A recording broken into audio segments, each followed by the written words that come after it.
And I'm going to have to start over. Yeah. It's my mistake.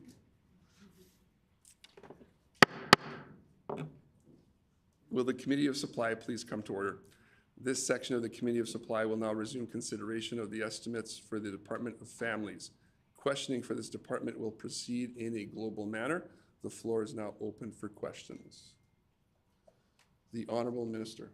I don't have a question, so I thank my critic for allowing me to go. We have two new additional staff since the last time we were here that I would like to introduce.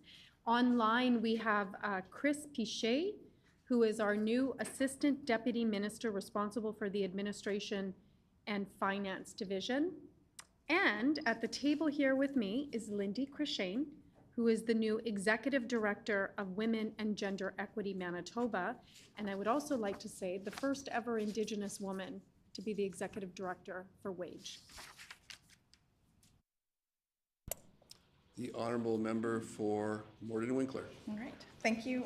Thank you for introducing the new members of your staff. I guess we've already met many of the staff that are already here today. So everybody else that was here was here last time. Okay. I'm so sorry. I don't remember all of your names, but nice to see all of you here. Thank you very much. My question, I guess my first question would be, how many staff does the minister have in total? The Honourable Minister Fontaine. In the Department of Families?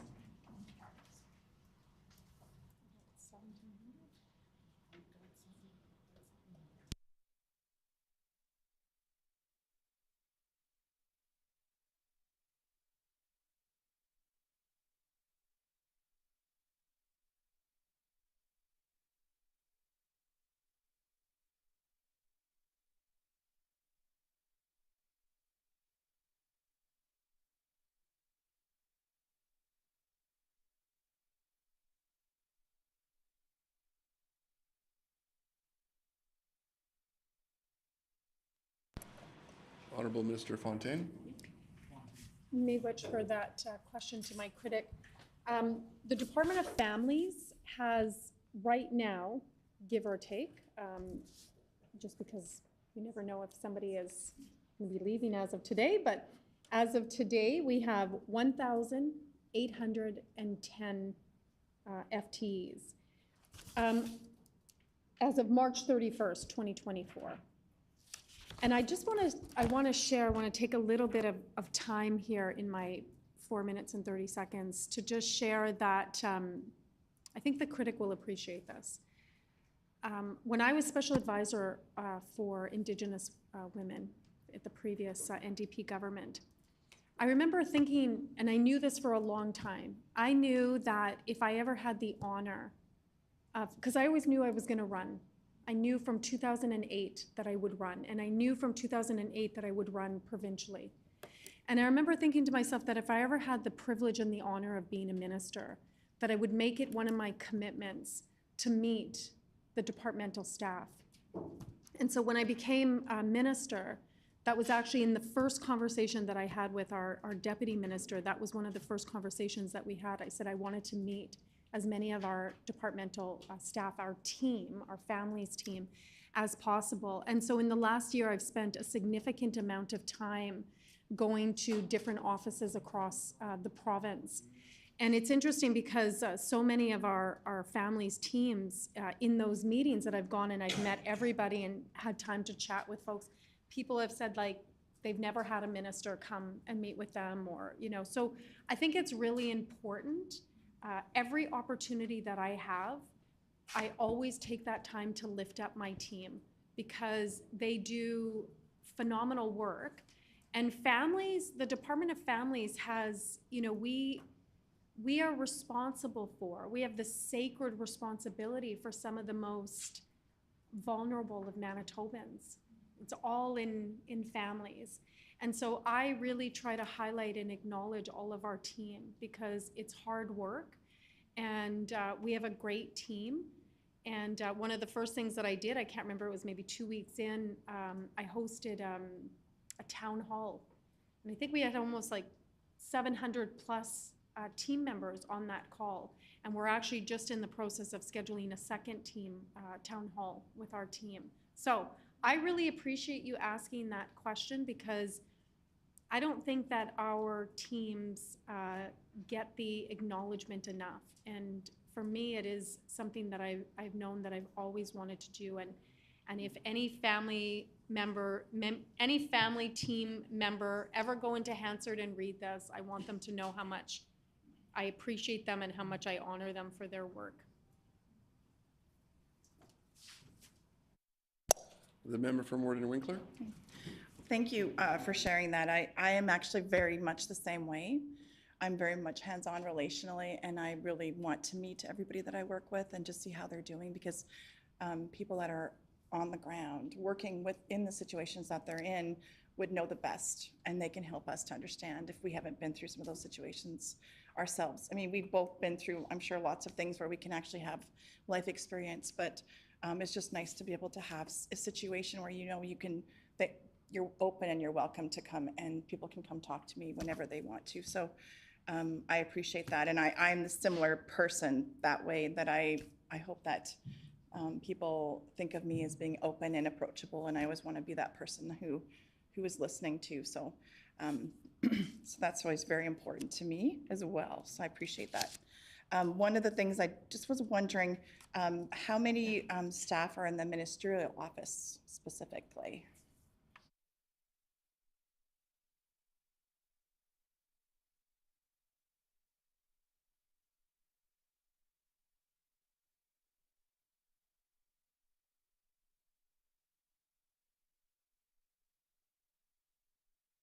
Honorable Minister Fontaine?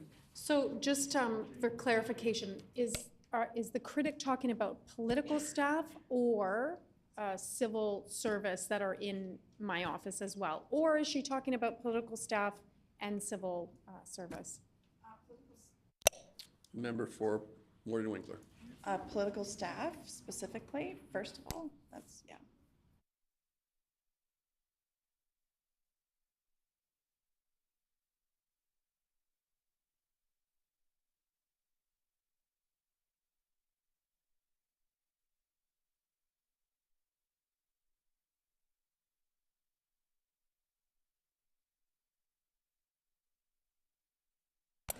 Honorable Minister Fontaine? 4. Member for Warden Winkler? Okay, thank you. How many would be civil servant staff?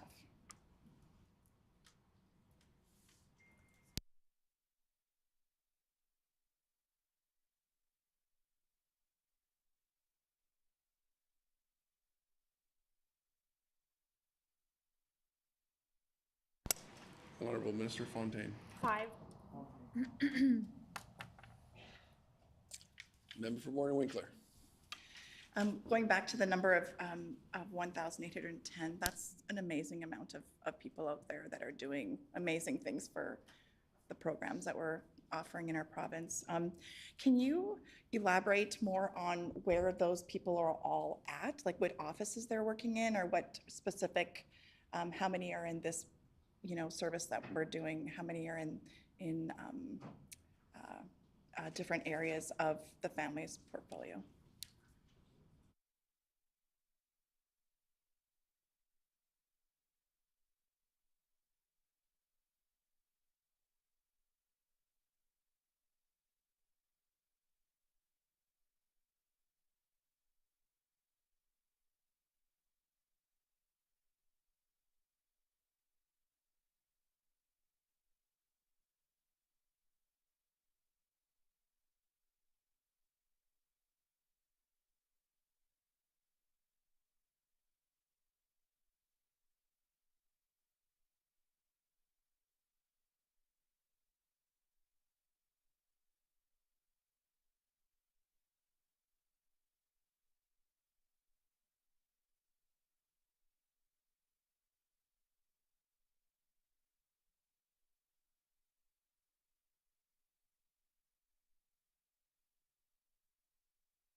Honorable Minister Fontaine.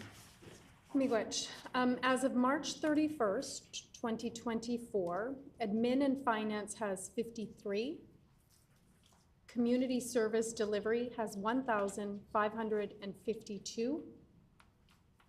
Corporate services division has 122, 13 of which are with women and gender equity. Child and Youth Services Division has 142. Technology and Transformation has 25. Right?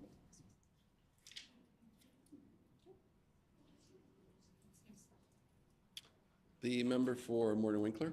Thank you, Chair. Appreciate that. It's nice to hear like where all the people are at and what they're doing. So thank you very much for that information. I appreciate that a lot. With all of the, in general, there's a lot of short-staffed situations in a lot of areas of our province, and including healthcare and some other areas. Do you find, or does the minister find that there are shortages? What is the vacancy rate that you have right now in your different departments?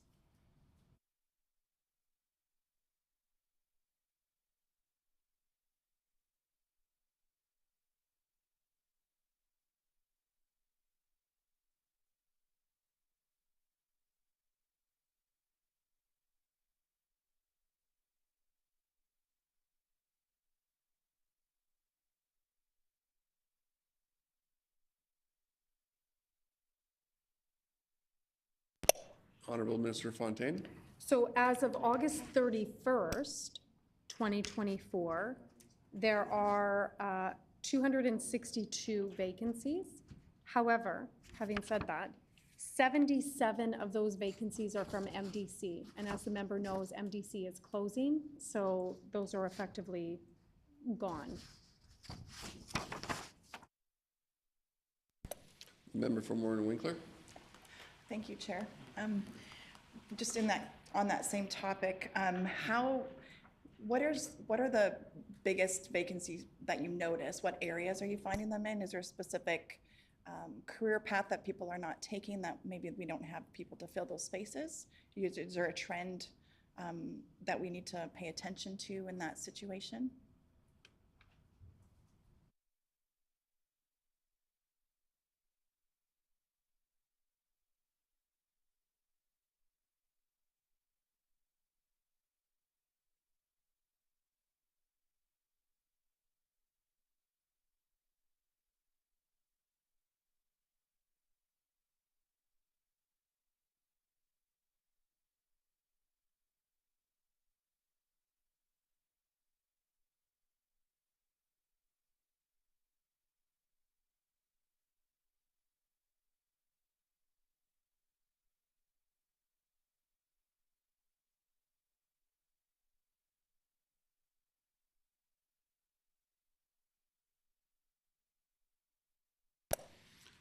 Honorable Minister Fontaine.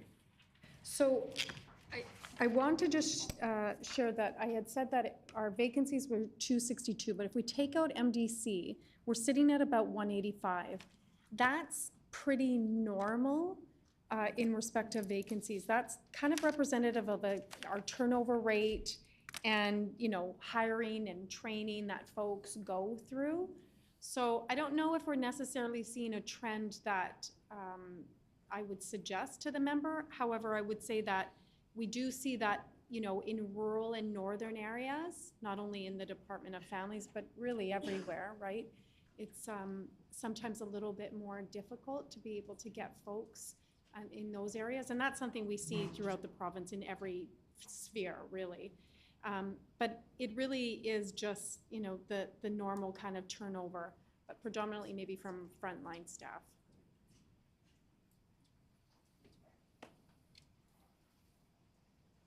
The member for Morton Winkler. Thank you very much for that information.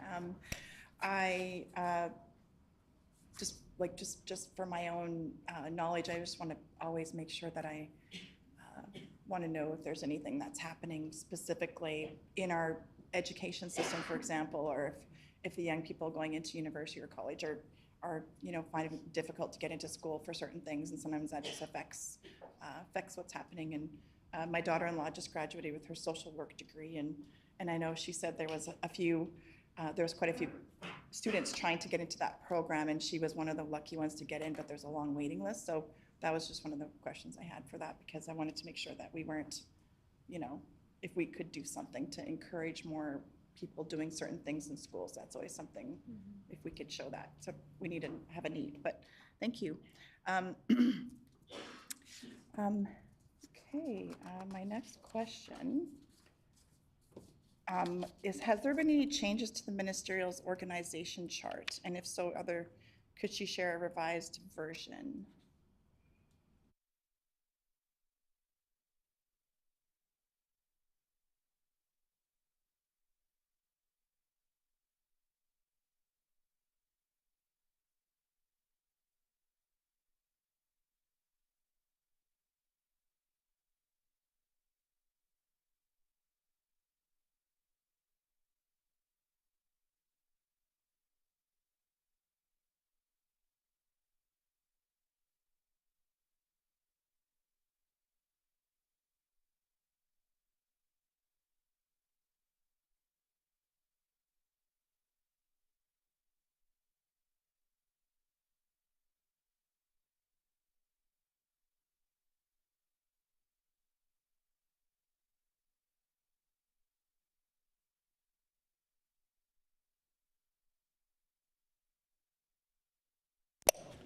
Honorable Minister Fontaine.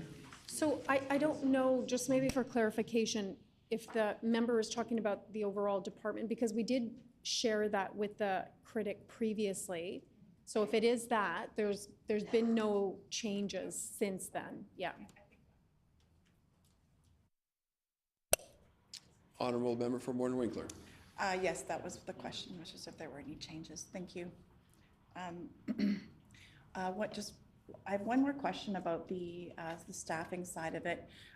If there's been any, just with all the different things that are happening, budgets and things happening, Chair, if there's been any hiring freezes at all across any of the departments or any of the services that have been offered through families at all? Honorable Minister Fontaine. No.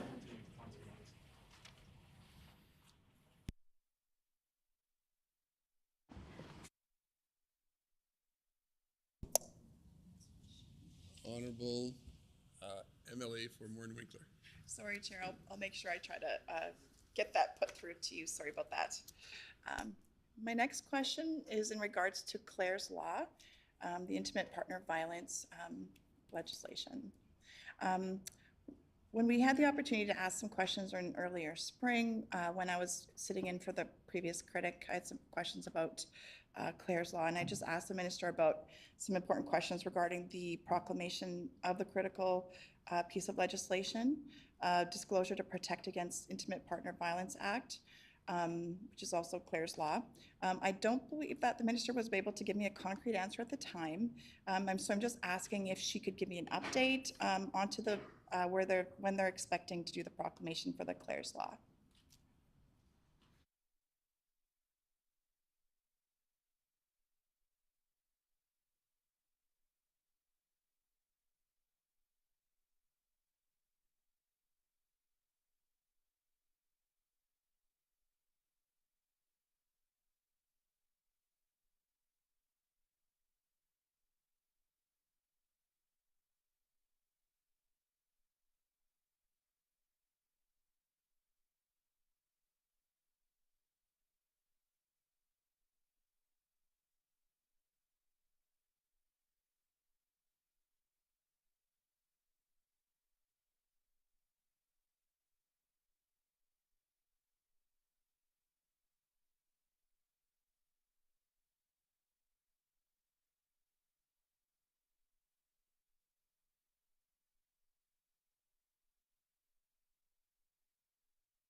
Honorable Minister Fontaine.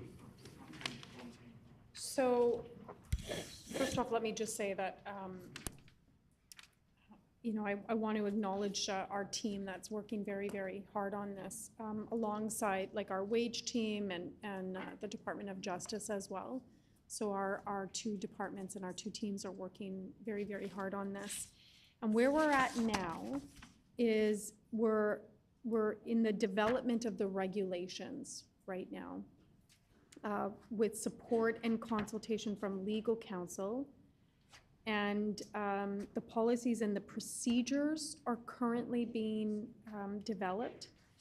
Additional engagement with the working group, policy agencies, and rural and northern communities will be required to ensure the development of policies and procedures are effective and, more importantly, are trauma-informed.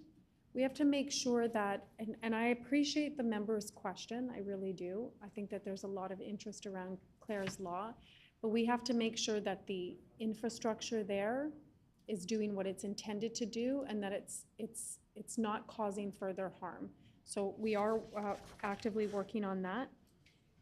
And I think that we're hoping to maybe set a target for fall of 2025 to make sure that we have the infrastructure in place to operate, you know, essentially the spirit and the intent of the law, which is to, you know, tackle gender-based violence and intimate partner violence. So hopefully fall of 2025. But again, I just want to reiterate that it's so important to get this right. And that's what we're doing right now. The member for Morton Winkler.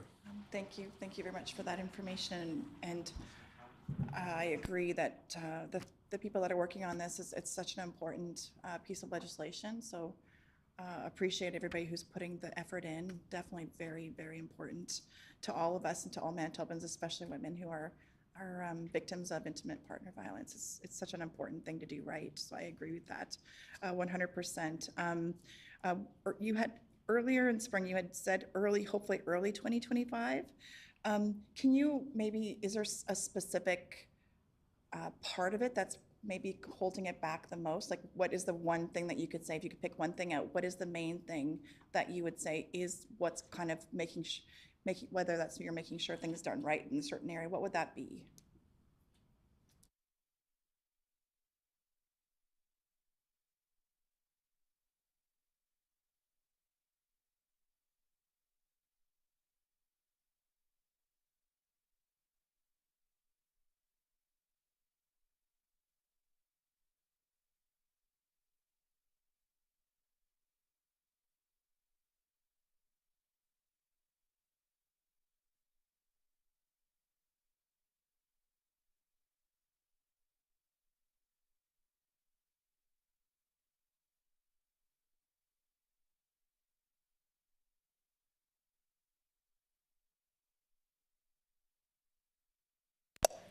Honorable Minister Fontaine.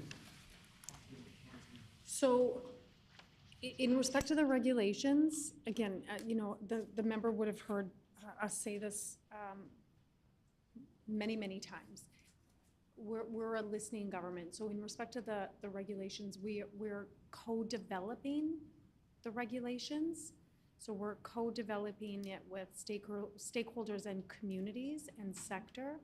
So that's in order to get it right, right? We don't want to expeditiously put something in and we do more damage than good.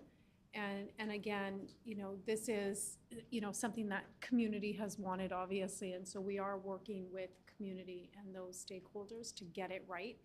So that process, as I know the member knows, takes a little bit more time, right? A little bit more time. So as I said, it's justice and wage but alongside community. So we want to make sure that we're getting that right. The other piece too is that there's a little bit of like structural like IT piece that we're making sure, and that's that infrastructure that I was kind of referring to earlier. We have to make sure that we're, you know, balancing confidentiality as well. So it's a lot of work, but we've got to make sure that we're getting it right before we just go too quickly.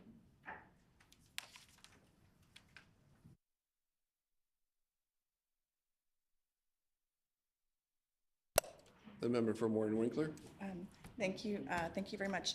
And it is very important to get it right because, like you said, lives hang in the balance in many of these situations. And as we've seen in the last 6 months or 8 months, there's been a lot of things happen. So very important to get that right. And I agree with that for sure.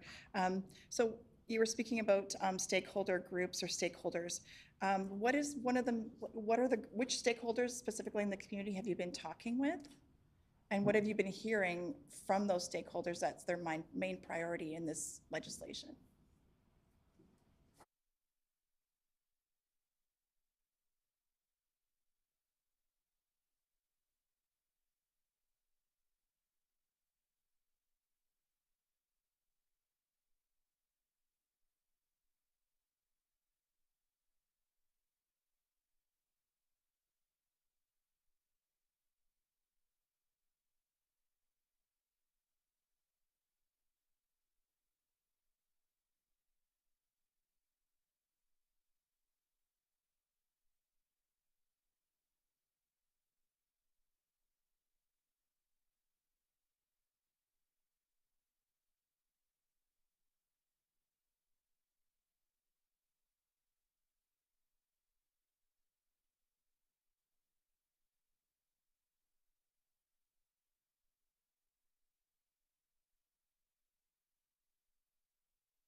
Honorable Minister Fontaine.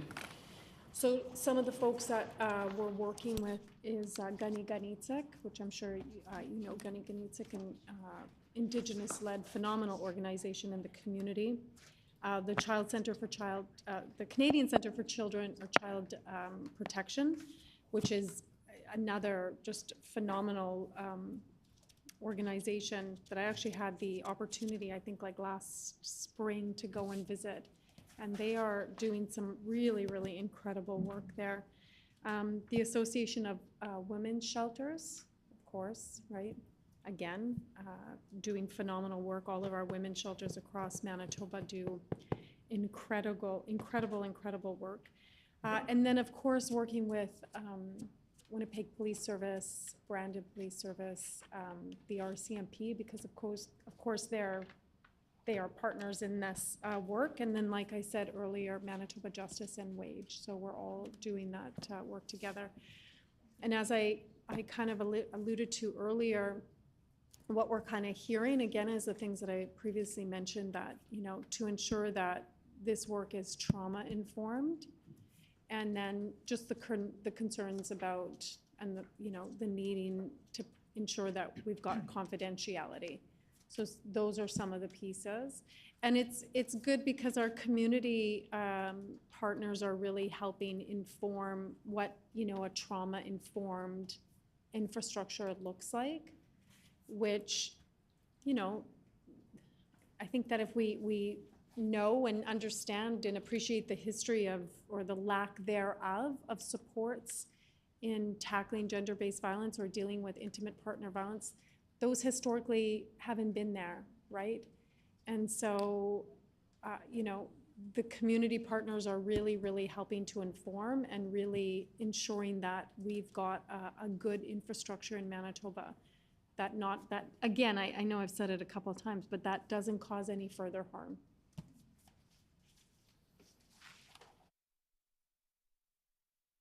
The member for Morton Winkler. Thank you for that. The minister had just referred to the IT side of it and also the confidentiality side to it. I've had the opportunity to talk to a lot of women that have gone through intimate partner violence, or other people who work with them in different organizations. And one of the questions or one of the comments I heard a lot of was that different groups don't share information specifically about offenders or men who are abusive and doing things to women, and women don't. So different, let's say, healthcare or legal issues or the police, they're not sharing, or child and family, depending on who's all involved in the child or the woman's scope of life. So they're not sharing information. And I've had this brought up to me several times that there's a concern, because if they're concerned about, which we need to be concerned about, sharing personal information and not letting people know what's happening in a lot of situations. But is there something being worked on that can still help a woman, for example, in this situation, that information can be shared from the police to a different organization so that they all know there's a problem in the home, rather than having groups not share information with each other and then having something tragic happen to a family or a woman or a child? So is there something being worked on for that specifically?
Honorable Minister Fontaine.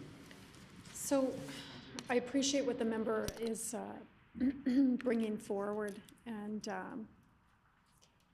certainly our team is well aware of that, and myself, obviously, as somebody who's been doing that work for many, many, many years. And quintessentially, that is what Clare's Law is about, right? It gives that formal infrastructure for folks to be able to share that information. So there's that piece, right? That creates that infrastructure, but creates the relationships for folks to be able to share information, and really does put the power into, the hands of women.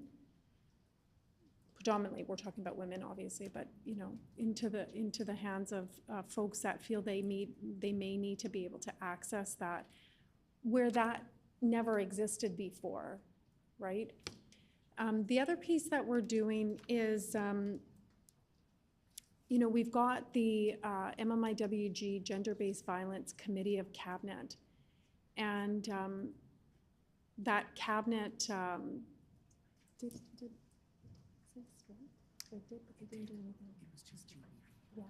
So previously, that committee, it was just the GBV Committee of Cabinet. I'm not sure, respectfully how, effective that committee was. And when we came in, when we assumed power, we expanded that mandate to include MMIWG to us. And I chair that committee. And so one of the things that we're really trying to do is ensure that all of those different departments, so all of my colleagues that are on that committee, that we're all working together in our various departments to ensure that we are obviously working together, but also to identify any of those gaps. So the committee meets regularly, and it certainly has a lot more engagement than I would suggest it previously did with my colleagues.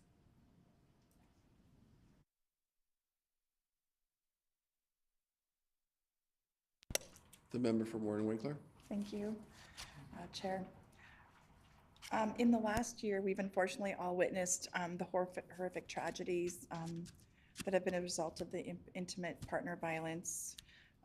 We can all agree that more needs to be done to support individuals and victims today specifically, as things seem to be escalating.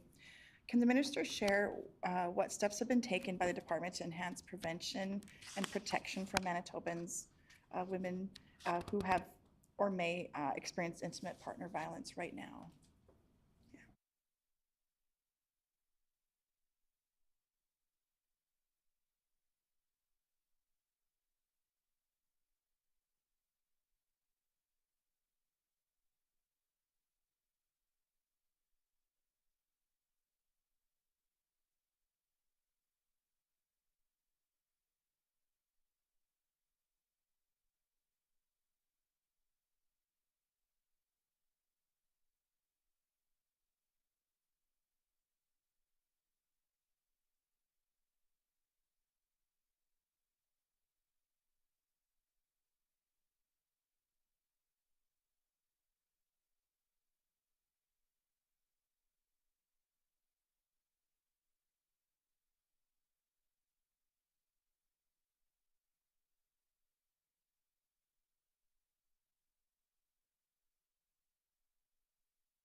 Honorable Minister Fontaine. Miigwech.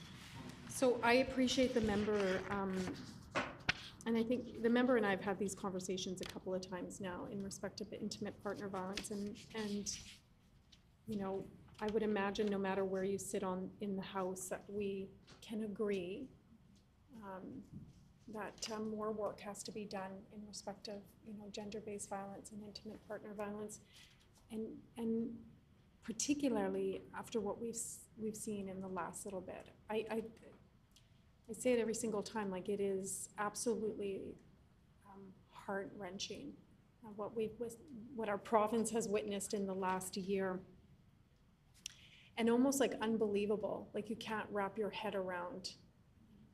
wrap your head around that this is a possibility in our province. But of course it is. We know that our province isn't different than any other province or territory across the country, or no different than our neighbors to the south of us, right?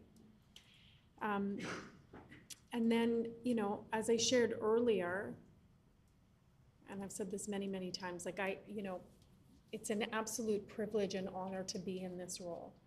Like, if you had asked me 20 years ago, did I ever think that I'd have this opportunity? I don't know if I'd say yes, right? So I take this role and this responsibility incredibly seriously. And if you know anything that I've done for the last 26 years, it has been all about gender-based violence and addressing it, and prioritizing the protections of Indigenous women, girls, and Two-Spirited. that face some of the most like horrific, savage levels of violence, right? And so when I was able to come into this position, you know, luckily I'm part of a team, and you know, we have a premier that truly understands and appreciates and is committed to tackling gender-based violence and intimate partner violence. And you know, I wanna say this. I wanna just highlight, you know, when Carmen happened, you know, the premier was out there multiple times, including the funeral, and so I wanna, that truly is a testament to our government and where our commitment is in respect of tackling these issues.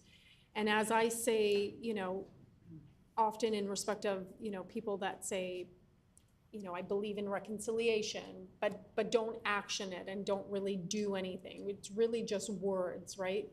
So our government put money where our mouth is in respect of gender-based violence and intimate partner violence. And so, you know, this budget, we have $20 million that's specifically to tackle and to tackle violence against Indigenous women, girls, and Two-Spirited, and to prioritize their protections.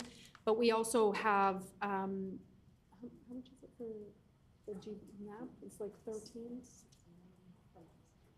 But in total, we have about 13 million that goes towards the Gender-Based Violence National Action Plan dollars. So that's a cost shared with the federal wage with Canada. And I just want to read out, it's quite a long list, but some of the things that we support. But I'll focus particularly on prevention. So we've got educational materials and engagement from the YMCA. We have Indigenous cultural education through Northern Men and Boys programming. We've got educational engagement through Empower Men program at Mamaway. We've got counseling services through the Newcomers Men's GBV program at Elmwood Community Resource Center. They do phenomenal work there. I just love them there.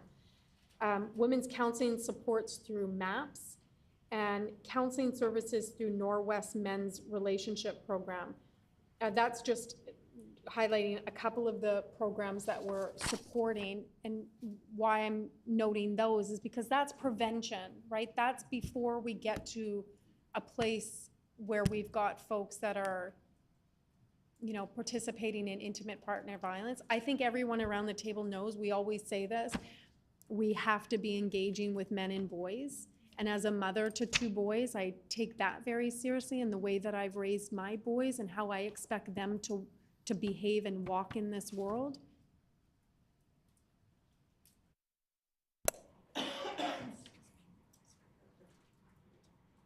The member for Warren Winkler. Thank you, Mr. Chair, or Honorable Chair. Thank you for sharing about, I'd like to thank the Minister for sharing about her passion and her, what drives her to do what she's doing. And I can totally agree with how I've been set up. I believe my life has put me on a trajectory without me even knowing it to be here today to do this work. Different things have happened to me in my life as well.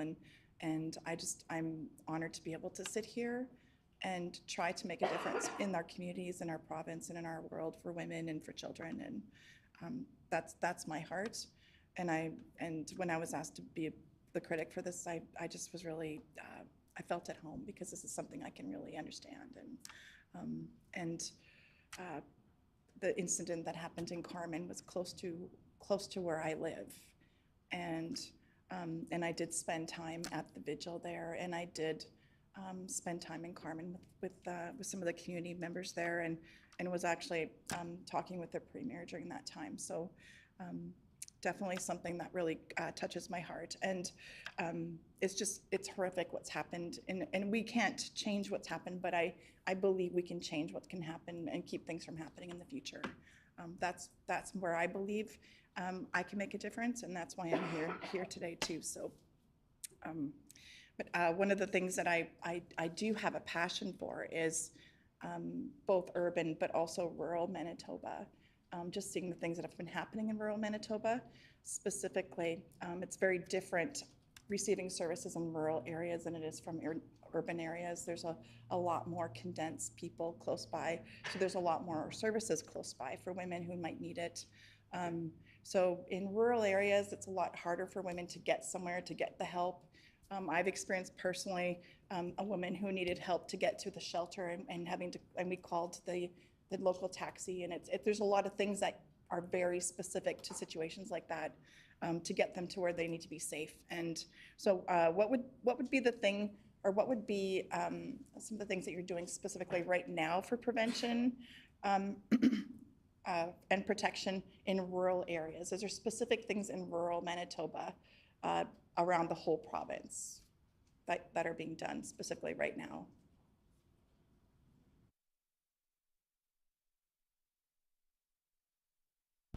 Honorable Minister Fontaine. So, and I agree with the member about the differential access that we face and we see, you know, for big urban areas versus rural and northern.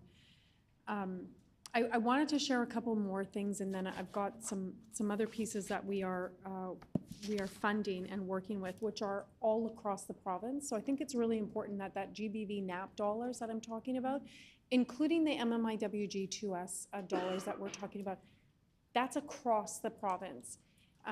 You know, our team is very cognizant, and in all the work that I've done for these last many years, always very cognizant about the divide between the north and the south, and to ensure that we are supporting initiatives and programs, you know, as much as we can across the province. So I do want to share this too, when we talk about doing things upstream, right? Preventing gender-based violence, preventing intimate partner violence.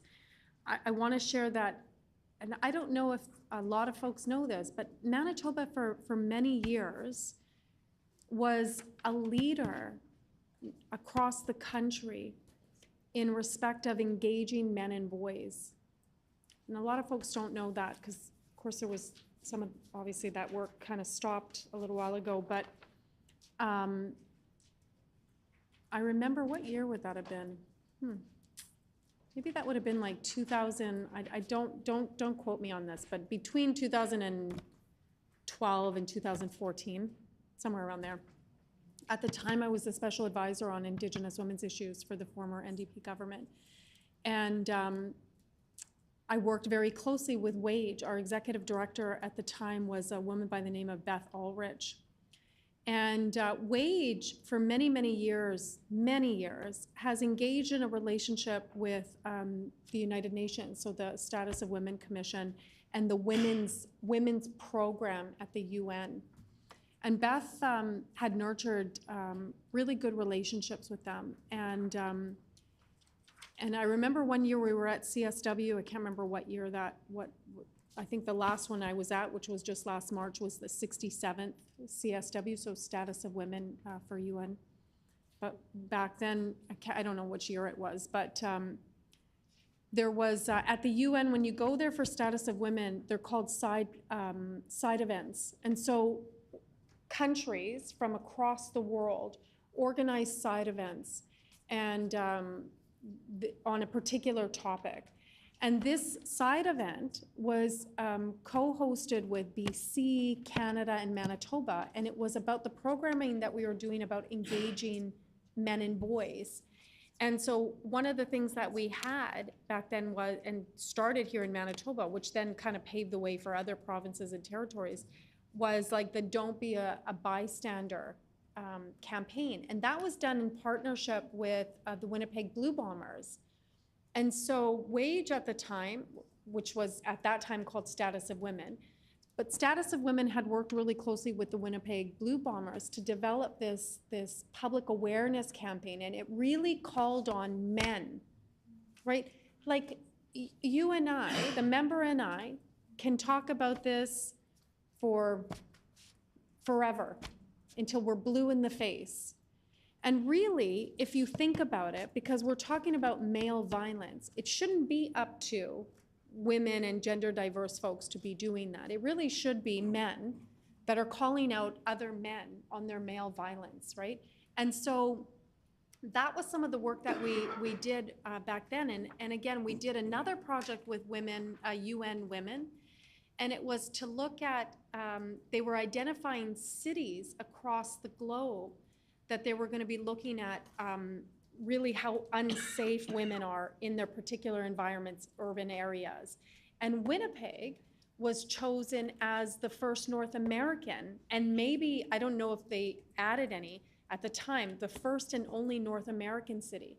But so Manitoba and Winnipeg have been a leader at tackling intimate partner violence and addressing gender-based violence for years. Again, that kind of, fell by the wayside in the last, 7.5 years. But regardless, right, Manitoba has done that work for many years to go back and go upstream to work with men and boys.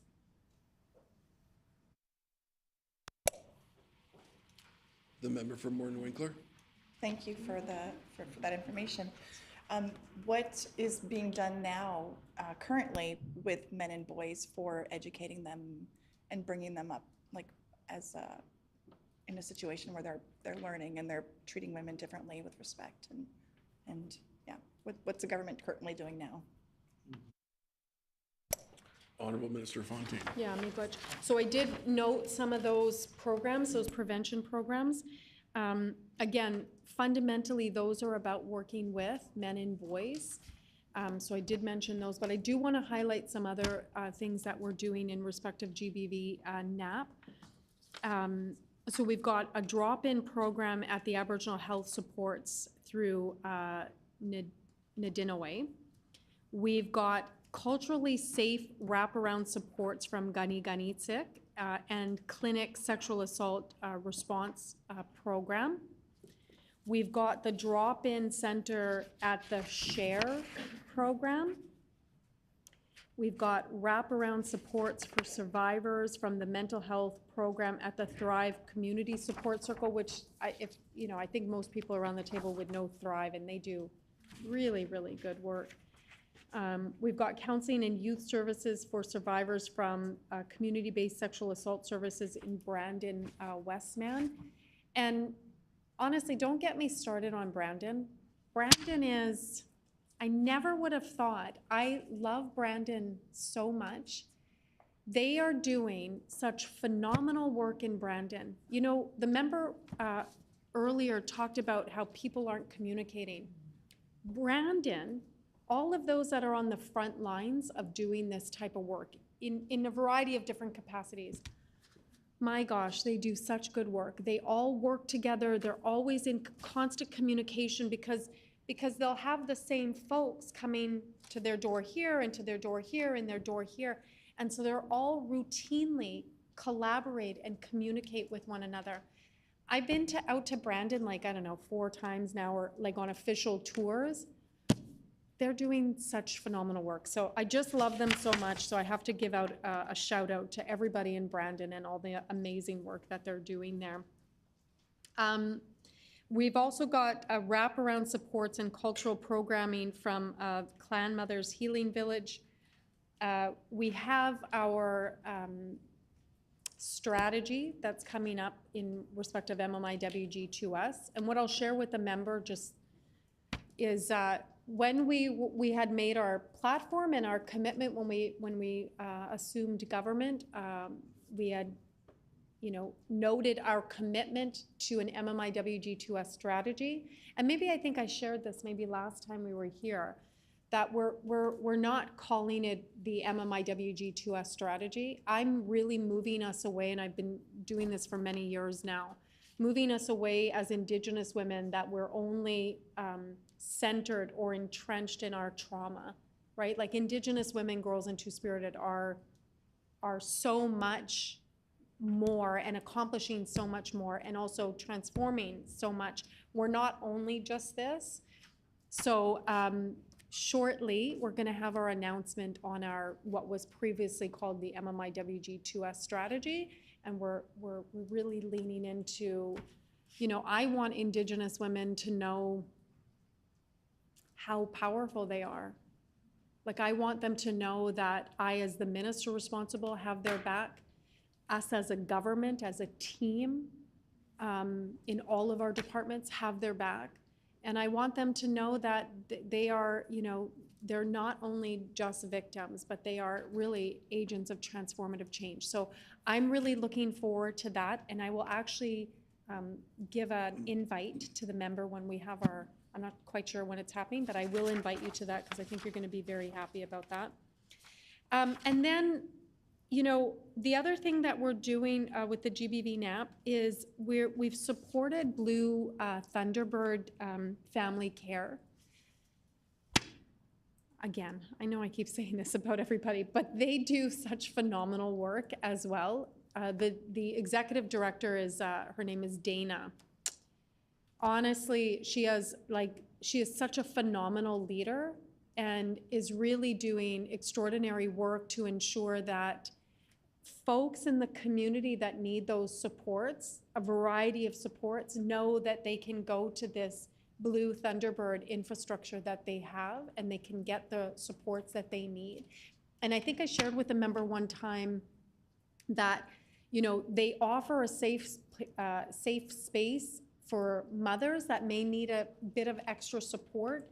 So you can go with your kids if you need, if you've got a, you know, a doctor's appointment or you have something overnight. So they're really also on the front lines of protecting. The member for Morton Winkler. Yeah, thank you very much. I want to thank the minister for sharing that information. I'm a firm believer in that any woman, no matter where they're coming from or their background, has the power within themselves to overcome and just do all these great things. So I believe that strongly. So I'm happy to hear that that's going to be happening in that organization with women. So I would like to change the question line a little bit. Can the minister provide an update figure on how many children are currently in care in Child and Family Services in Manitoba?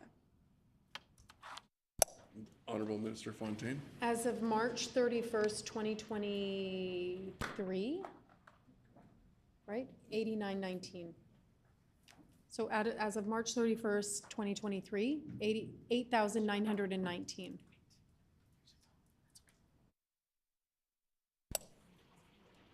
The honorable member for Morton Winkler. Thank you.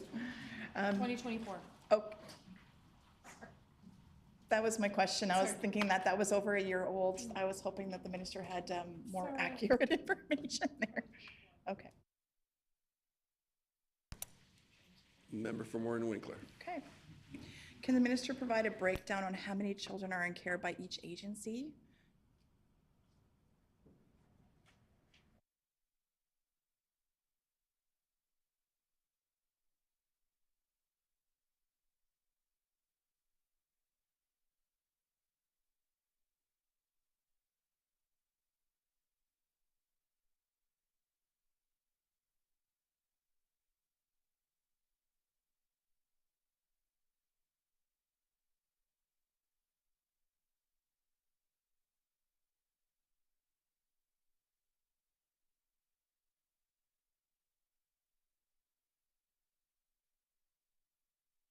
Honorable Minister Fontaine. I need my glasses. Oh boy. Okay, here we go.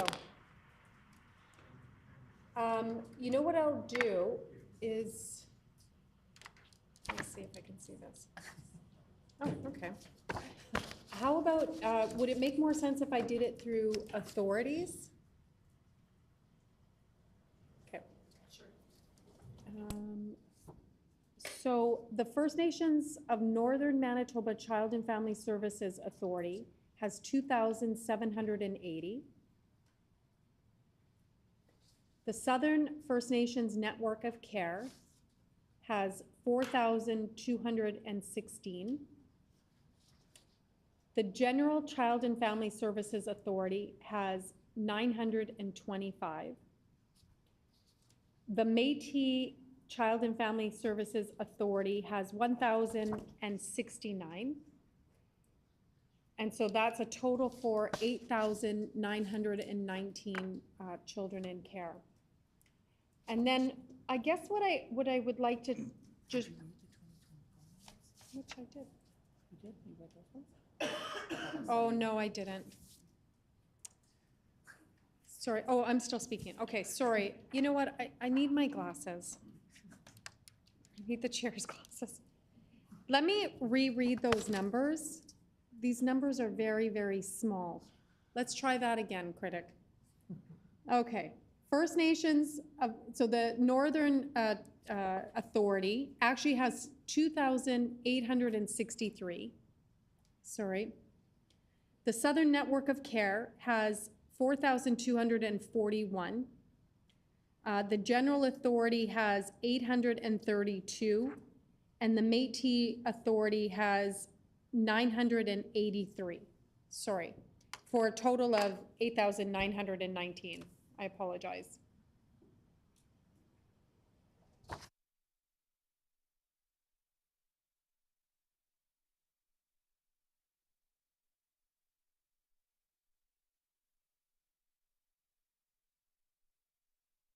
The member from Warren Winkler. Okay. Thank you thank you for that. Thank the minister for that information. Can the minister provide an update on the First Nations that are currently in process of establishing coordinated agreements with the province for child and family services?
Honorable Minister Fontaine. Perfect, now I can see. Okay.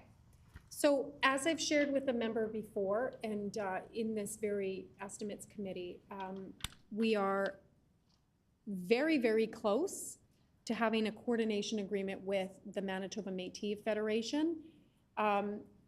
We are good to sign. So we've done all of the work on our end. Our amazing team has done a lot of work with MMF and the authorities and all of their folks to get us to a place where Manitoba is ready to sign the coordination agreement. We are still waiting on Canada because, as I shared with the member last time, coordination agreements are trilateral agreements between Canada, the province, and the rights holder. So we're still waiting to hear back from Canada, but in respect of Manitoba's role and partnership, we're ready to go. We're ready to sign. We've done everything that we need to do. We just need Canada. So we're really, really looking forward to when Canada comes on board. It's going to be my folks already know I want like a big hoopla about this because this is really, really important and a lot of work has been done. So MMF is almost ready to go. We are working with Fisher River Cree Nation, actively working on a coordination agreement with them. They are close-ish. Again, it's really important to understand that all of the work that our team does in respective jurisdiction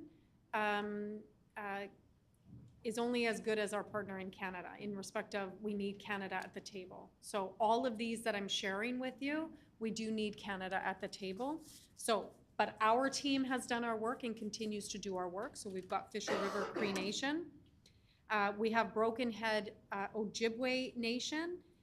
We've been doing a lot of work with them. In fact, our team's been out there several times and again, let me just say this, like our jurisdiction transition office is in constant contact with a variety of different rights holders and First Nations in respect of jurisdiction. So this work is every single day really actively moving us towards jurisdiction. So Broken Head is another one of those First Nations that they're actively working with them. And then we've got WIN, which is Wabasamung Independent Nations, which are on Ontario. I don't know if folks know that coordination agreement, so jurisdiction, is also for folks outside of the province, right? Because WIN nations actually have some of their children in Manitoba, and they already actually have coordination agreements. So they now have to enter into a coordination agreement with Manitoba on the Indigenous law for their children. We've got notification from folks from BC, I believe. So those are also going on at the same time. So we've got our rights holders, our partners here in Manitoba, but then we also have other ones across the country.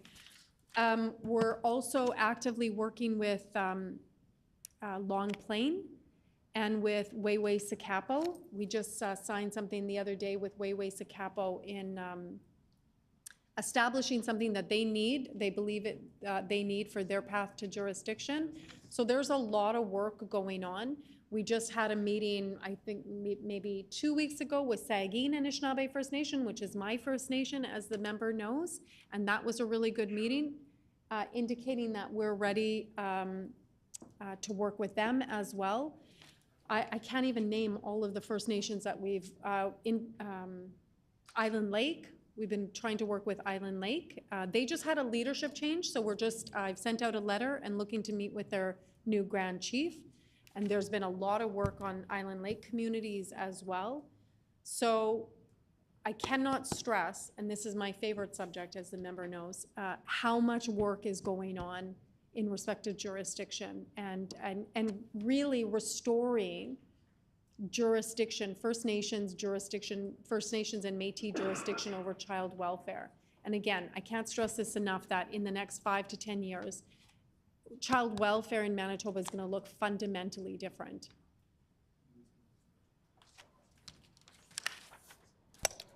The member from Warren Winkler. Thank you, Jar. I just, quick question for the minister, just listening to your conversation there. You mentioned that teams have been out there already, several visits out to, I'm thinking the Indigenous agencies that are taking over. What were you meaning when you said that several teams had been there already? Honorable Minister Fontaine. No, we have a team within families. It's called the Jurisdiction Transition Office. Our team there routinely goes to First Nations, right? All those First Nations that invite our team, but also that we're actively working on towards a coordination agreement or towards jurisdiction, our team will go out and go meet with them. But also, when leadership and they're coordinating, because they've got technicians, right? And so they often come here and we meet in my office or they meet in their offices. So what I meant is that our team is supporting First Nations and Métis where they need us. Either it's in the community to have those meetings, which of course First Nations are going to want to have meetings in their communities. That's what that means. Or sometimes we have them here in the city, or sometimes I'm hosting them in my office. Yeah. Member from Warren Winkler. Thank you for explaining that to me. I wasn't sure.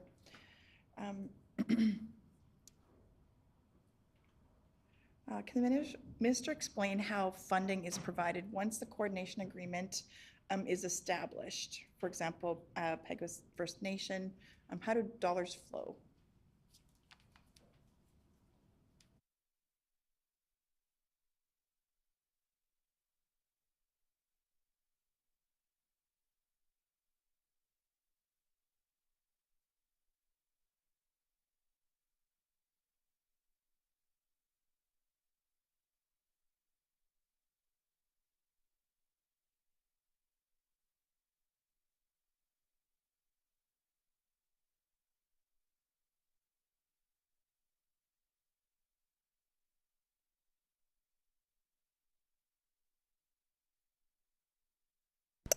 Honorable Minister Fontaine.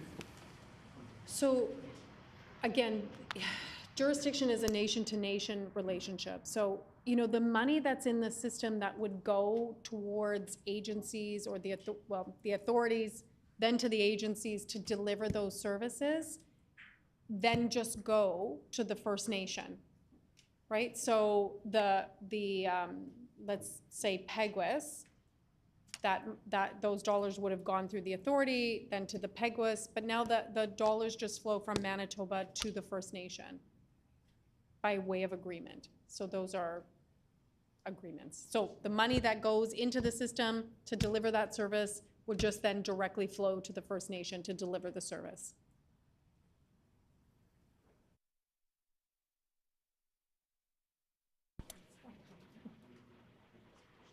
The member for Warren-Winkler. Okay. Just a quick question in regards to that, to the minister. So the funds go directly to the First Nation.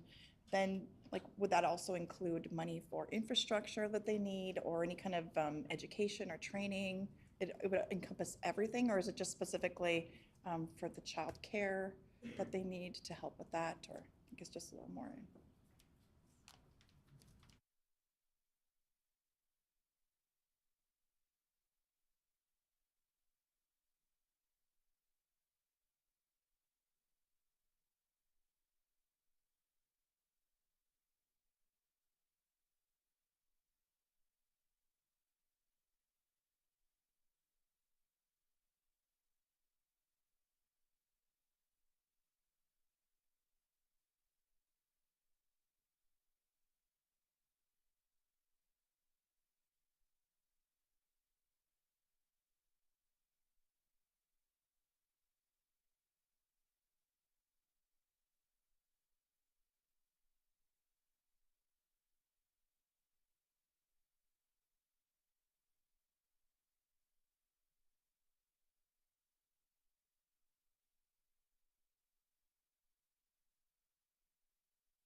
Honorable Minister Fontaine.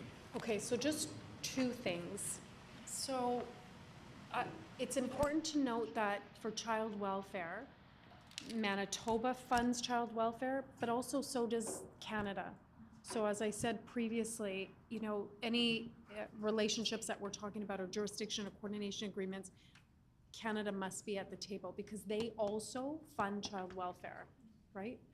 But all of the money, like for instance, Peguis, that infrastructure, their agency, the province already paid for, right? So they already had that, and that was gifted over in this jurisdiction and in this coordination agreement. So they would have gotten all of that money already.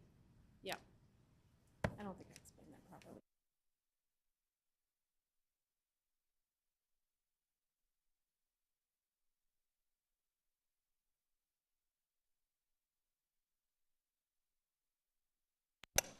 The member for Warren-Winkler. Just a few more questions for the minister about funding, just to kind of get some, just to get that clear in my mind. Is there an escalator, or is there something built in to the agreements to increase funding with inflation or cost of living? How has that been structured?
Honorable Minister Fontaine.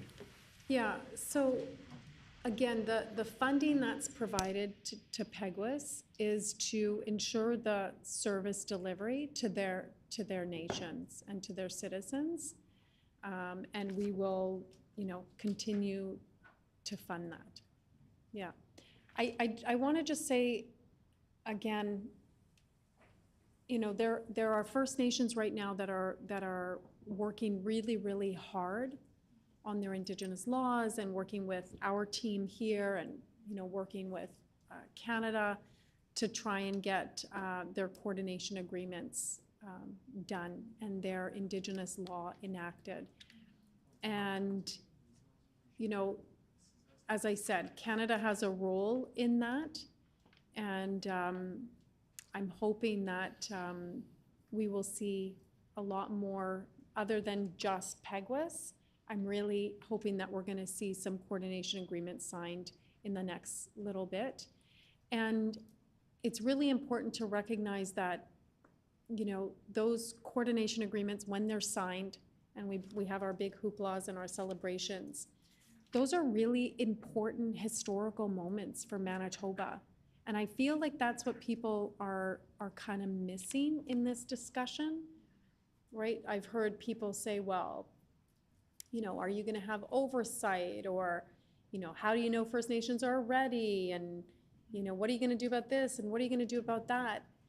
And, to that, I say again that this is, our people have always known, have always taken care of our children, always, right? It's colonization that really, disrupted and violated that, what is a human right to be able to take care of your children. But that's the colonial history here.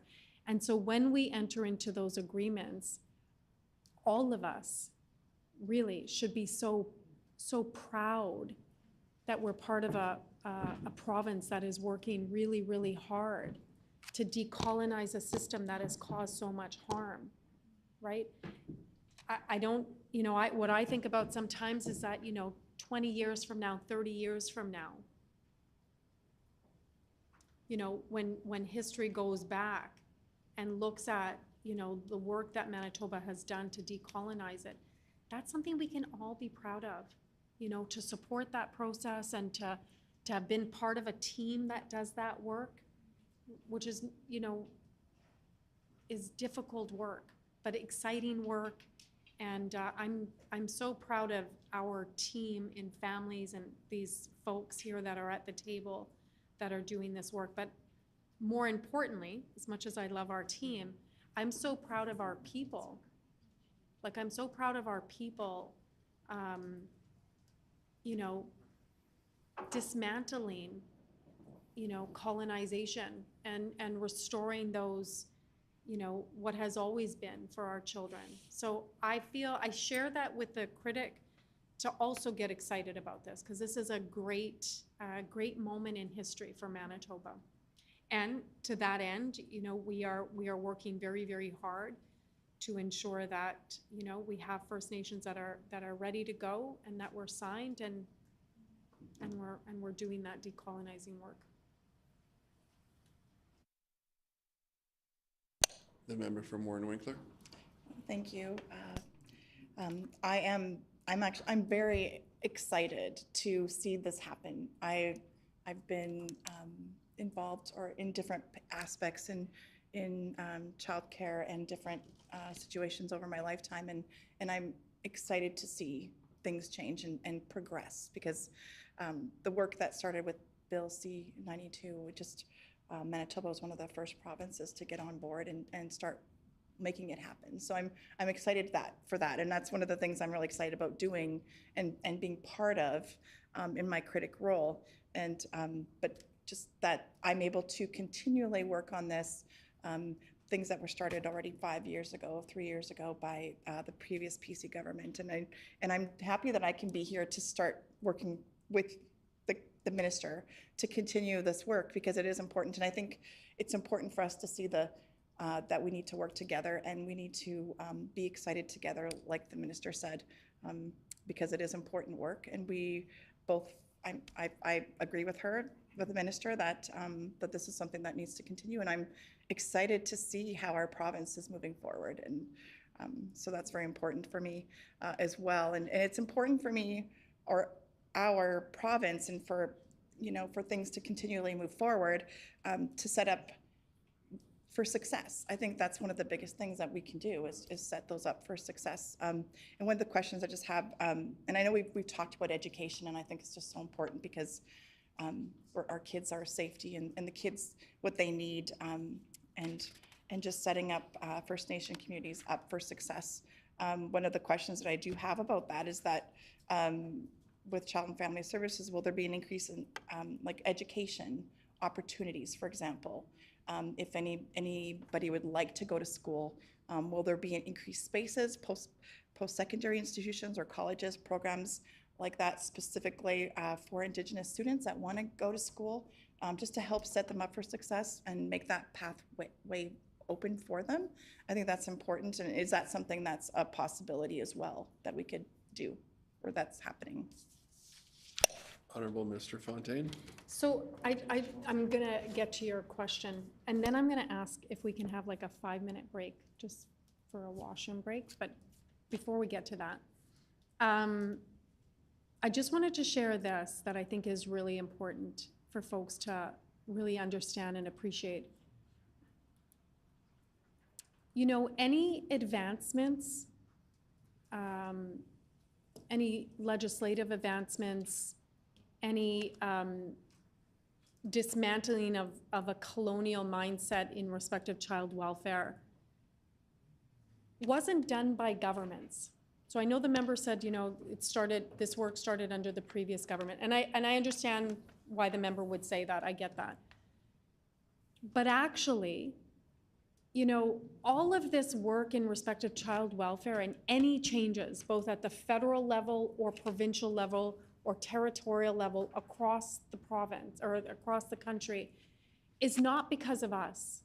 And I say us now as the minister or us as a politician. It's not because of us. It's because of Indigenous moms. It's because of Indigenous communities. That it's because of Indigenous women, predominantly, who for the last 30, 40, 50 years, even longer than that, has been demanding to have the care and control of their children. You know, any advancements that you see in respect of Indigenous peoples, I submit, always goes back to Indigenous women. And I'll share a story with you. When I was the Director of Justice at Southern Chiefs Organization, so I was there for about 10 years. I can't remember what year this would have been. It would have been, maybe I'd been there like for 6 or 7 years. I can't remember. We had Chiefs Assembly. So like AMC, MKO, SCO, MMF, AFN, you always have Chiefs Assemblies, right? So you bring all the chiefs together and you make decisions on whatever it may be. And I remember we had this Chiefs Assembly at I'm pretty sure it was at Broken Head Ojibwe First Nation. And the agenda for a chiefs assembly is always set well in advance, right? Because you're giving notice to chiefs, like, here's what's gonna be on the agenda, da-da-da. And I remember, and I always did resolutions, so I was always in the back of the room writing all the resolutions. So the resolutions are basically like the direction that's given to, you know, the organization. And I remember there was like, I don't even know, I'd say like 10 or 15 women who came into the assembly and they demanded to speak. And at chiefs assembly, it's usually it's only the chiefs or technicians. And they asked the chiefs to speak. And I'll always remember this, always. And the chief said, yeah, you can speak. And those women stood at the front, in front of all the chiefs, and they said, we want our children. We want our children home. What are you, predominantly men at the time, what are you men doing to bring our children home? We want our children home. That's one example, right? That's just one example of how long and how hard Indigenous women, Indigenous mothers, Indigenous peoples have fought to decolonize the system. So if you notice, even in my language, when I talk about this work, I don't say I'm doing it as the minister. I usually talk about our team. I talk about our team, but I would never stake claim to this work. Even as an Indigenous woman, like in this role now, I would never stake claim, because really it's important for us to position where this work, where we are today. It's important for us to position who did that work, who did that labor.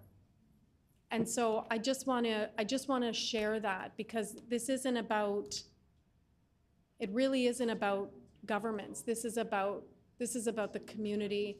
This is about moms. This is about grandmas and, you know, everybody that's fought so long to decolonize this system. Everything belongs to them. All of the acknowledgement and the recognition belongs to them. Is there leave for a 5-minute recess? Agreed, committee is recessed.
Would Committee of Supply come to order? The member for Morton Winkler. Thank you. Sorry, I didn't notice it come back there. Just get my questions back in order here.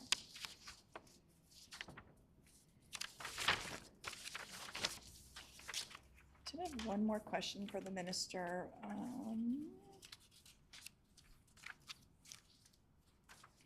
Here we go. My question for the minister is a little different, but it's on the same topic, but a bit of a new topic. Can the minister share how many eligible youth have transitioned or are transitioning out of the care of CFS that have received the Manitoba Housing Benefit? Yeah. Could the member please repeat the question, please? Just on a new topic, can the minister share how many eligible youth have transitioned or are transitioning out of the care of CFS, have received the Canada Manitoba Housing Benefit? And were there any potential applicants impacted by the pause in August about the when the program was oversubscribed?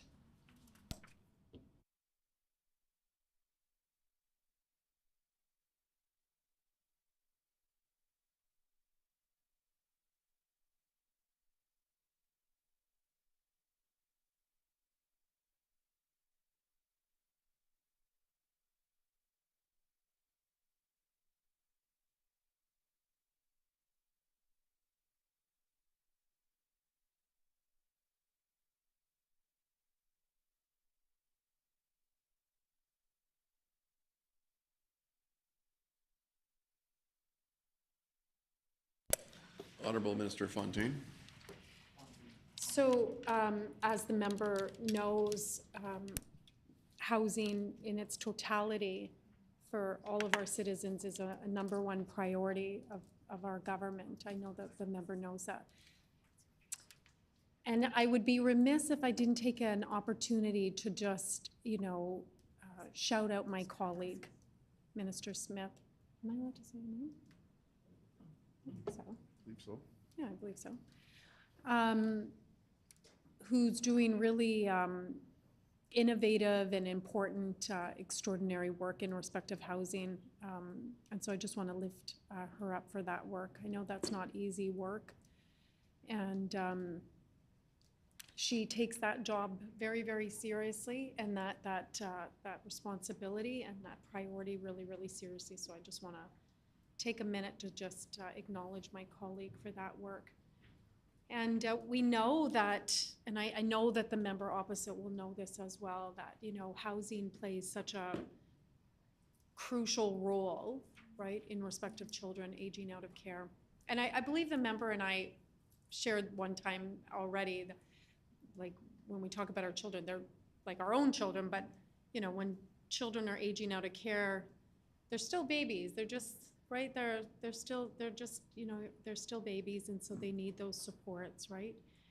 And so our department takes that very seriously and, works with a variety of different stakeholders in respect of child welfare to ensure that we have those supports for children exiting care, and that they have those continued supports. So we take that very seriously and are working on that.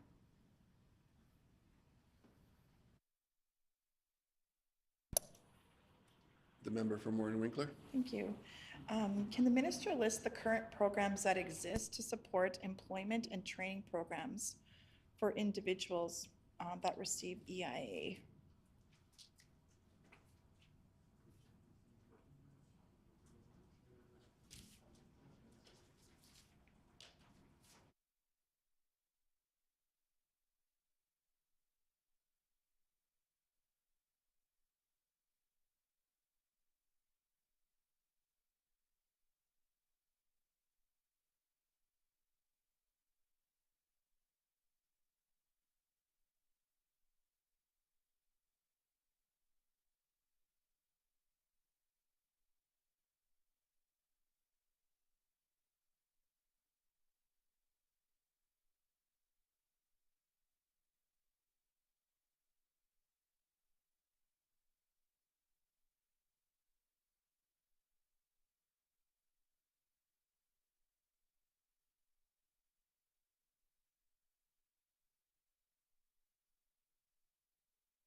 Honorable Minister Fontaine. Miigwech, for that question. So, of course, we are providing pathways to the labor market, and we know that labor market attachment is an important part of the EIA program. In 2016, 2017, Jobs on Market, based in Winnipeg, and Jobs on 9th, based in Brandon, were established to support and provide case management to EIA participants who are working towards employment. Jobs on Market and Jobs on 9th work with EIA participants to access and identify their needs and strengths and refer the participants to programming that helps them secure paid employment. We're just trying to also find a list, but I thought we're hoping to find that list. Because of course we work with lots of community partners as well, right? That provide those services and get folks that are in EIA into employment. The other piece that happens as well is that we will have like EIA caseworkers also refer citizens to adult education or other education opportunities, because I know the member knows this, right? Like education is such a key component as well in respect of being able to access employment, particularly, you know, if you're looking at something very, very specific, right? So we do have EIA case supports that will refer folks to that stream as well. So it's kind of like doing both. So you're obviously trying to get folks into the labor market, but also helping support them get the education or the training to get then that labor market job that they want. So two pieces. We can't find the list right now, but we will certainly venture to get it to you. Oh, maybe I spoke too soon? Yes. Just double check. Yes, these are all on. You can read through that list. Okay. So we've got, and these are organizations that help citizens, right, get into the labor market. So we've got Centre Flavie Lorrain. I don't know if I just butchered that. Laurent. Okay. Provisions for low-income families. Community Unemployed Help Center. We've got Community Unemployed Health Center, again. We've got Deer Lodge Center. We've got Opportunities for Employment. I'm sure the member knows about that group. And they've got several programs that they do. They've got the Maximize Opportunities. They've got the CHSP Community Home Services Programs. They've got the Stages of Change. We've got Seed Winnipeg, who's got Support Savings Initiative. Taking Charge, who was just there a little while ago, doing really, really good work and are looking to expand a little bit. Employment Assistance Services. And then, of course, we've got Gani Ganitsik, their Honoring Gifts program. And then Nadinaway, no, this is Gaganaway. I can't see it. It's Nijinaway. Oh, it is Nadinaway, yeah. Sorry. That's their child and youth care worker program. So we do certainly have those community agencies and organizations that we work with in doing that work as well. Thank you.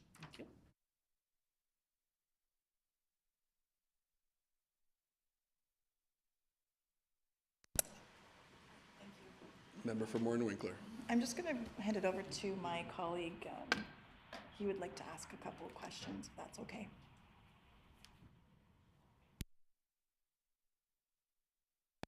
The member for Portage La Prairie.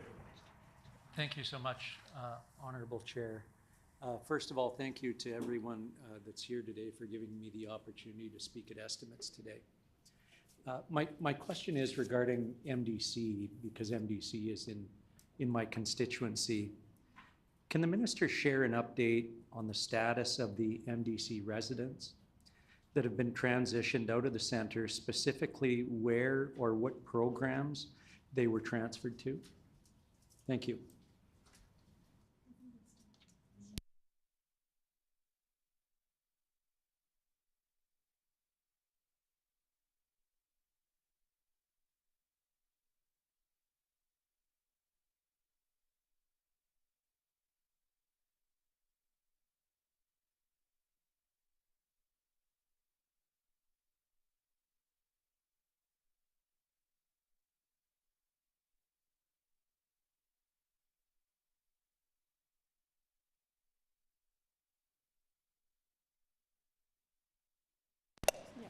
Honorable Minister Fontaine.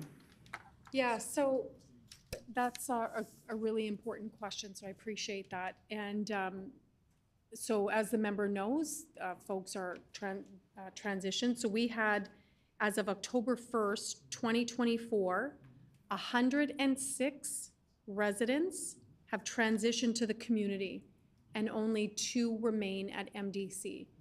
And so folks, those citizens have gone into shift-staffed homes, home shares, purpose-built.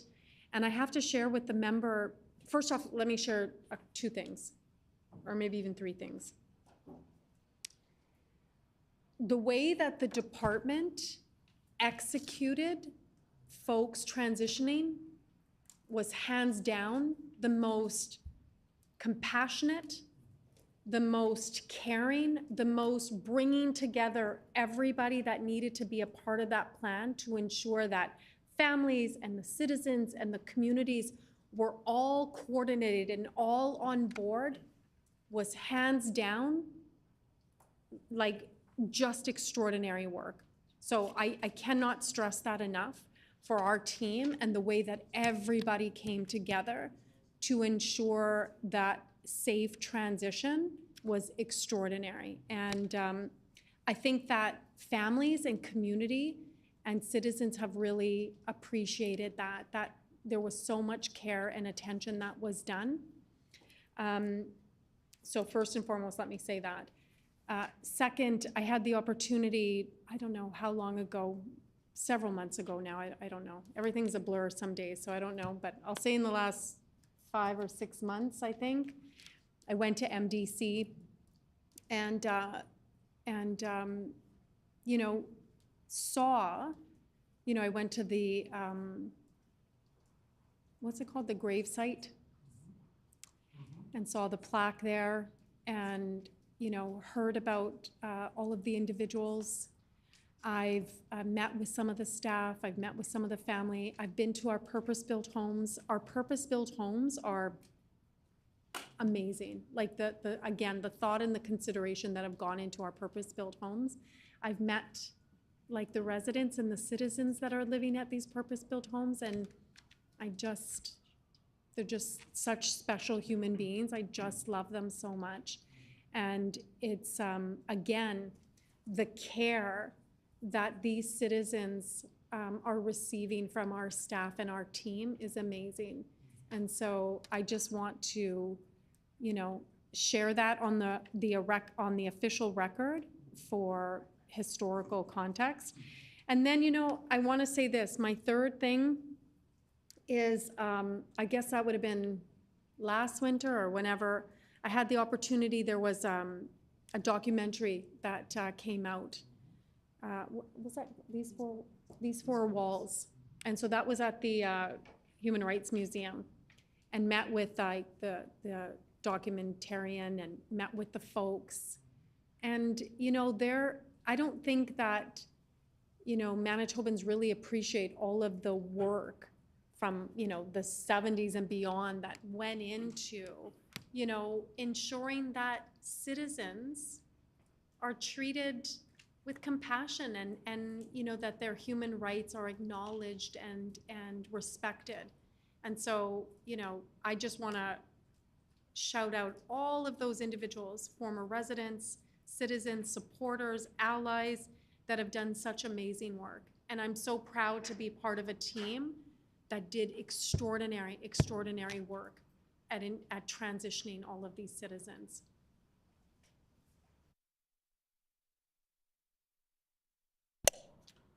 The member from Portage La Prairie. Honorable Chair, thank you again. Thank you, Minister, for the answers there. Just to add a little more clarity to the actual gravestones at MDC, it was a high school project a number of years ago that named all those grave sites and that. Unfortunately, a lot of the people that were last to be transitioned out of MDC were quite aged.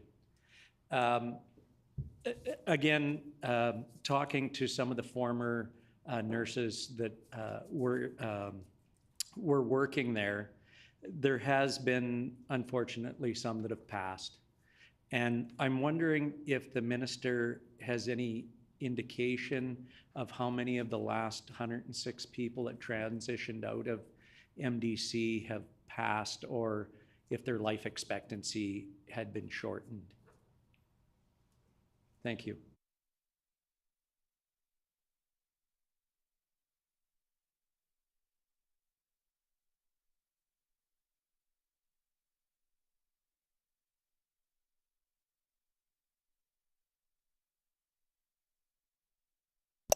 Honorable Minister Fontaine. So I appreciate the question. Unfortunately, I can't answer that. That is health information, as I'm sure the member recognizes, is protected information, right? And so I just can't possibly answer that and put that on the record. The member for Portage la Prairie. Thank you, Honorable Chair. Thank you again for your candidacy on that. I appreciate where you are with that. Of the people, there was quite an amount of people that worked at the Manitoba Development Center. Were all the jobs, the FTEs from MDC protected? Were they transferred or relocated, redeployed? Was there any loss from the system? Was there, I know there was some people that retired, but was there any numbers out there that you could help me with? Thank you so much.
Honorable Minister Fontaine.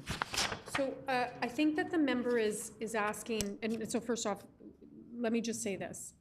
There are currently 38 part-time and full-time staff that remain. And then we had the workforce, we were working with the regional health authorities to identify, the workforce adjustment team continues to focus on retention strategies as well as securing future careers within the department and the Manitoba government, and has secured a formal transition agreement with the Manitoba Nurses Union. I think what the member is probably interested in is whether or not anybody lost their jobs. Nobody lost their jobs. Of course, as the member did say, some folks retired. That's just normal, right? So some folks did opt to retire, but nobody has lost their job.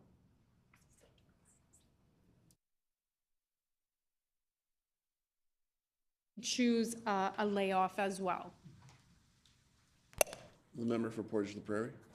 That was my final question. Thank you, Honorable Chair. Thank you, Minister, for the answers. Thank you.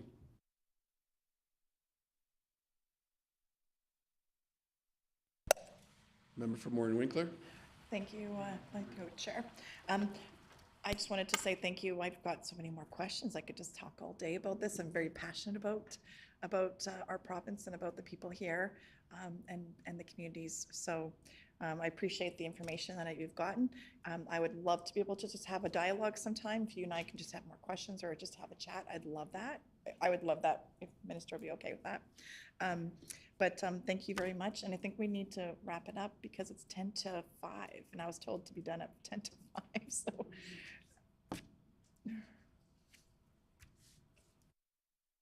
Honorable Minister Fontaine.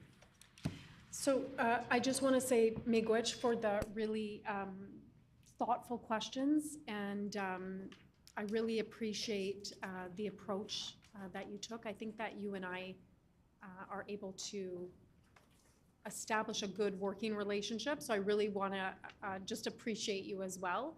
This is my first estimates as minister, and so you've made it very, very good. Let me just say that. So I appreciate you. Yeah, but it's both of our first. So I just want to lift you up for that and say miigwech as well. Hearing no further questions, we will now proceed to consideration of the resolutions relevant to this department. I will now call Resolution 9.2. Resolve that there be granted to His Majesty a sum not exceeding $1,525,687,000 for families, community service delivery for the fiscal year ending March 31st, 2025. Shall the resolution pass? The resolution is accordingly passed. Resolution 9.3. Resolved that there be granted to His Majesty a sum not exceeding $64,124,000 for families, corporate services for this fiscal year ending March 31st, 2025. Shall the resolution pass? The resolution is accordingly passed. Resolution 9.4. Resolved that there be granted to His Majesty a sum not exceeding $524,618,000 for families, child, and youth services for the fiscal year ending March 31st, 2025. Shall the resolution pass? The resolution is accordingly passed. Resolution 9.5. Resolved that there be granted to His Majesty a sum not exceeding $4,024,000. Sorry, I will say that again, a sum not exceeding $4,022,000 for families, digital organization and strategy for the fiscal year ending March 31st, 2025. Shall the resolution pass? The resolution is accordingly passed. The last item to be considered for the estimates of this department is item 9.1A, the minister's salary contained in resolution 9.1.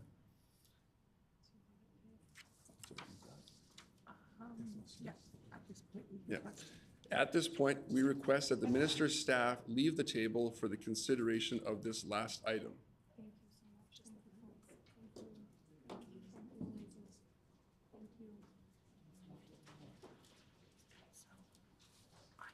Thank you, Lindsay.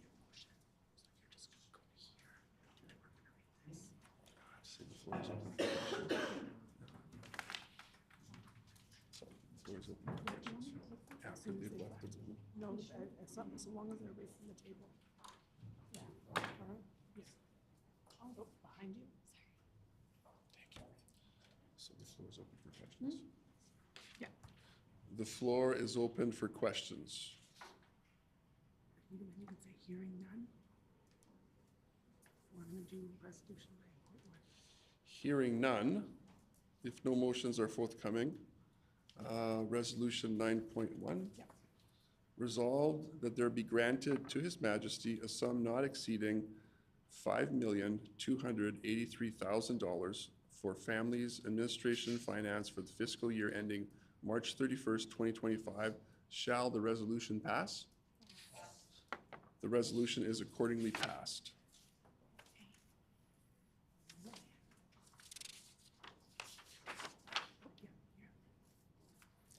This completes the estimates of the Department of Families.